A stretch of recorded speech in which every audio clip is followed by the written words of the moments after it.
শোনো, আমার মনে হইছে আমার ওই বিচ্ছু মাইয়ারে তুমি একমাত্র সাইজ করতে পারবা। মেট্রিকে 2 বার ফেল মারছে, ইন্টারে 2 বার, 3 বারের বার অনেক কষ্টে টাইনে টুইনে পাস করছে।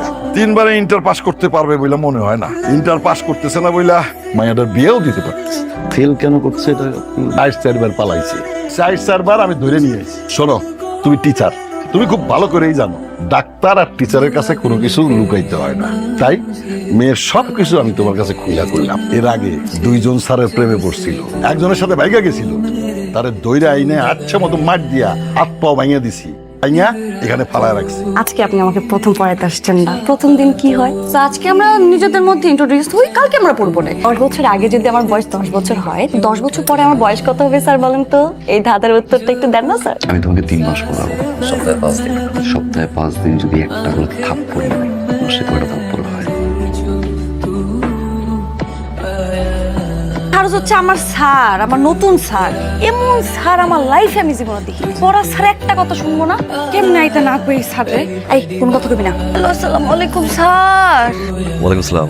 স্যার একটা কথা বলার ছিল স্যার। কি বল না? সুস্থর কারণ ওমা কলেজে যাইতে পারি নাই স্যার, আজকে পড়তেও পারবো না। ও আল্লাহ, মাফ করো আল্লাহ। আচ্ছা ঠিক আছে, তাহলে রেস্ট নাও আর মেডিসিন খাও। Thank you sir.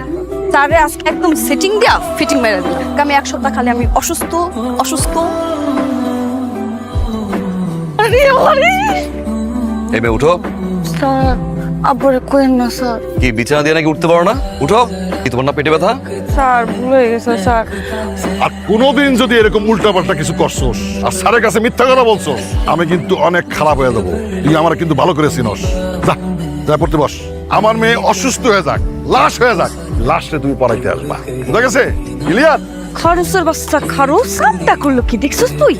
কি মনে করছিস আমি তার কিছু করতে পারবো না? তুই দেখ না খালি কি করি। তুই এই লোকটারে খারুস কেন বলস? এত সুন্দর হ্যান্ডসাম দেখছস কখনো? মানে হ্যাঁ তোর কাছে সুদর্শন লাগতেছে? অবশ্যই। তুমি যা প্রেম করো না এই সুদর্শন মানুষটার সাথে, আর ফ্রেন্ড না থাকতো না অবশ্যই প্রেম করতাম।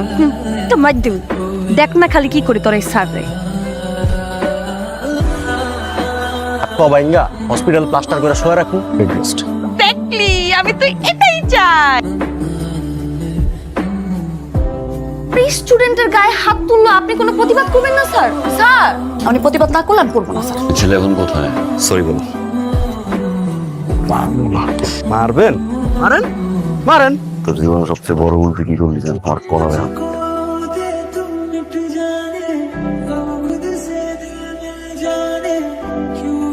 আমার ডাক্তারের বিল দিয়ে ডাক্তার খবর। Sorry sir. সরি কেন? মনটা আপনাকে দিয়ে দিছি স্যার, পরে কিভাবে মন বসবে? থাপ্পড় দিয়ে সোজা করে ফেলবো। চিনো আমাকে? ফাজলামি শুরু করছো না? দুলোকের কাছ থেকে আমি টাকা নেই, আঙ্কেলের কাছ থেকে আমি চাইতে পারি। আবার কাছে যাবেন? কি বলবো আবার কাছে গিয়ে? আমি তোকে ভালোবাসি, তোর পিছু পিছু ঘুরি ঘুরি। কি বলবো? বলে তারও ভালো হয়। চুপচাপ খাড়ায় আছো কিসের জন্য? কি বলবা বলো? মানে কি বলবেন বলেন না। জি বলবো আমি। আচ্ছা স্যার, আপনার বলা দরকার না, আমি বলতেছি আপনাকে। আমাদের স্যার একটু আর্থিক সমস্যায় আছে, লজ্জা শরমের ভয়ে না আপনাকে বলতে পারতেছে না। 1000 টাকা যদি সামনের মাস থেকে বাড়িয়ে দিতা অনেক খুশি হতো আব্বা। আচ্ছা ঠিক আছে, ভাড়া দিলাম 1000 টাকা। ঠিক মতো পড়াশোনা করিস। স্যার পড়াশোনার ভিতরে কি ভালোবাসা, ভালোবাসা এই বিষয়। আচ্ছা আপনি যে আমাকে ভালোবাসেন না, এই জন্য জোর করছি আপনাকে যে আমাকে ভালোবাসতে হবে। আপনি আমাকে ভালোবাসতে নাই পারেন, এটা না আমি অন্য জায়গায় মন দিয়ে দিচ্ছি। মানে আমি আরেকজনকে ভালোবাসি। আলহামদুলিল্লাহ, যে 3 মাস আমি আছি সেই 3 মাসে ছেলেকে ভালোবাসো। ব্রেকআপ বের করো। স্যার পড়া তো পড়বই। স্যার আমার একটা হেল্প লাগবে। কি গেল? আসলে স্যার এতদিন প্রেম করছি, ওগুলো না ওরকম প্রেম ছিল না স্যার, ফাইজলামি প্রেম। একজনকে দেখে একদম সিরিয়াসলি প্রেমে পড়ে গেছি। শুধু ও থাকলেই হবে, সামনে গেলে যে আমার কত কথা বলতে ইচ্ছা করে, কিন্তু সামনে গেলে আমি কিচ্ছু বলতে পারি না। তাই আমি ভাবছি আমার মনের কথাগুলো একটা চিঠিতে লিখে, আমার হাতের লেখা যে কি দিচ্ছি, চিঠিটা আপনি লিখে দেবেন। আমি আমার মনের কথাগুলো বলবো, আপনি শুধু লিখে দেবেন। আমি আপনাকে কথা দিচ্ছি স্যার, আপনার সমস্ত কথা আমি শুনবো। আপনি আমাকে পড়তে বললে আমি পড়বো। ভালোবাসার জন্য তো কোনো কথা আপনাকে বলবো না, আপনাকে জ্বালাবোই না। শেষবারের মতো একটা হেল্প করে দেন please sir, please. Promise. Promise.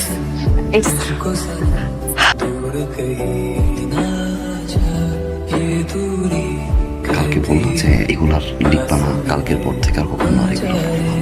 হ্যাঁ স্যার বুঝছিলাম তো, কিন্তু মিথ্যা কথা বলছি। আপনাকে ব্ল্যাকমেল করার জন্য লিখছি। Blackmail মানে? আমি তো আপনাকেই ভালোবাসি। তুমি ওই ছেলে ওই ছেলেটাই তো আপনি। আপনার লেখা লাভ লেটার 4টা ফটোকপি। আপনি আমার কথা যদি না শুনেন, একটা কপি দিব আপনার কলেজে, আরেকটা দিব আমার আব্বার কাছে। আপনি শুনবেন না আমার কোনো কথা? এখন তো আপনি ফেসে গেছেন স্যার।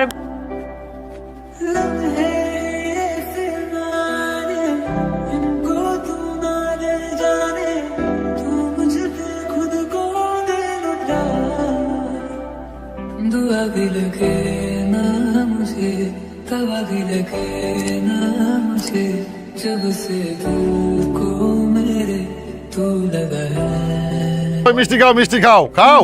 পাশের মিষ্টি, বিয়ার মিষ্টি একসাথে খাও। चाह बातों की मेरी বিয়ার মিষ্টি আর পাশের মিষ্টি একসাথে খাও। বিয়ার মিষ্টি মানে? মায়ের বিয়ে ফাইনাল করে ফেলাইছি। আলহামদুলিল্লাহ, আমার মনে হয় খুব ভালো একটা কাজ করছো। আলহামদুলিল্লাহ। আপনার মিষ্টি খেয়েছে সবাই? কংগ্রাচুলেশন, ভালো রেজাল্ট করছো। একেবারে ঠিক আছে স্যার। সোজা বিয়ে। বাসে যখন বিয়ের কথা শুনছি, সাথে সাথে আমার বয়ফ্রেন্ডকে জানাই দিচ্ছি আজকে বয়ফ্রেন্ডকে নিয়ে পালাবো। খুব ভালো কাজ করছো। আমি তো আজকে পালাবো, আমার সমস্ত কিছু রেডি, আমার বয়ফ্রেন্ডও আমার জন্য রেডি। আব্বা তো বুঝে গেছে যে আমি আজকে পালাবো, নজরে নজরে রাখতেছে। পালাই যাও, পালাই যাও। না না, আমাকে তো বাস স্ট্যান্ড পর্যন্ত নিয়ে যেতে হবে। কে নিয়ে যাবে? আপনি নিয়ে যাবেন না? আমি প্রশ্ন, আমি এখন বাসে যাবো আপনি যাবেন না? না। সত্যি যাবেন না? আমি যাবো। ঠিক আছে, তাহলে আপনি আপনার বাসায় যান, আমি আমার আব্বার কাছে যাই। একটা প্রেমপত্র লিখছিলেন না, এটাকে দেখাবো। যে স্যার রাখছো, প্রপোজ করছে, মাঝে মাঝে ইটিস পিটিস করছে, মাঝে মাঝে আমার গায়েও হাত দিছে। বলবো আবারে যাই? কোন বাস স্ট্যান্ড দিয়ে আসতে হবে? স্যার লাইনে এসে এতক্ষণ তো আঙ্কেল কোথায় শুরু করে দিচ্ছে। তোর বয়ফ্রেন্ডকে ফোন করো। আমার বয়ফ্রেন্ড কামিং সুন। শুরু করে দিচ্ছ সেই 1 ঘন্টা থেকে। কি বিপদে বললাম আমি? কেন পড়াইতে গেছিলাম এই মেরে? চলে আসবে স্যার, এত টেনশন করতেছেন কেন? আচ্ছা, তোমার ওই যে একজন স্যার ছিলেন, যার সাথে তুমি নাকি রিলেশন করতে গেছো, আঙ্কেল খুব বেশি মারছে? মাইকটা মারছে আপনি জানেন? আর ওই স্যারকে ধইরে এমন পিটাইছে, হাত পা দুইটাই ভাঙে একদম কোচ হসপিটালে ভর্তি করে রাখছে, অনেক দিন ধরে ভর্তি। আরে ফাইজলামি শুরু করছো নাকি? আমি এখন তোমার এক্স বয়ফ্রেন্ডকে দেখতে যাবো কোন হসপিটালে? আরে এখানে আসছো কেন মেয়ে? আগো যাও, যাও যাও। ঘাসা গেছি মোরা মুড়ি খালি সাপের মতো এমন মন করো। ফোন করো। এটা বয়ফ্রেন্ড বানাইছো, কোন দায়িত্ব বোধ নাই? আমার বয়ফ্রেন্ড তো চলে আসছে আলহামদুলিল্লাহ। কই? আমার সামনে। কে? আপনি যাওয়ার তো আর কোনো পথ নাই। বাসা থেকে পালানোর সময় বাসায় একটা চিঠি লিখে দিয়ে আসেন। আবার যদি এখন মাইনা নাও নেয়, তখন বাচ্চা সহ যাবো না, তখন আবার ঠিকই মাইনা নেবে। ফাইজলামি পেয়েছো তুমি না? আমি এখন যাচ্ছি তোমার আব্বার কাছে। আমি দরকার পড়লে আগুনে ঝাঁপ দিব, নদীতে লাফ দিব, সাপড়ে রিকোয়েস্ট করবো আমারে কামড় দে। তারপর তোমার মতো মেয়ের সাথে যান না আপনি আমার আব্বার কাছে, আমিও যাচ্ছি থানায়। ওসিকে বলবো স্যার আমার সাথে প্রেমের কথা বলে, প্রেমের ফাঁদে ফেলে, বিয়ের লোভ দেখিয়ে আমাকে আমার বাসার থেকে বের করে নিয়ে আসছে। এখন স্যার আপনি বলেন, থানায় যাবেন না সারা জীবন আমার সাথে সংসার করবেন? থানায় তো খারাপ মানুষ যায়। আমি কি খারাপ মানুষ? আর আমি অনেক ভাবলাম যে আসলে আমার এখন বিয়ে করা উচিত। বিয়ের বয়সটা তো আসলে হয়েছে না। তুমি কিন্তু দেখতে শুনতে খারাপ না, মাশাআল্লাহ। কাছে এসে বসো। Thank you sir.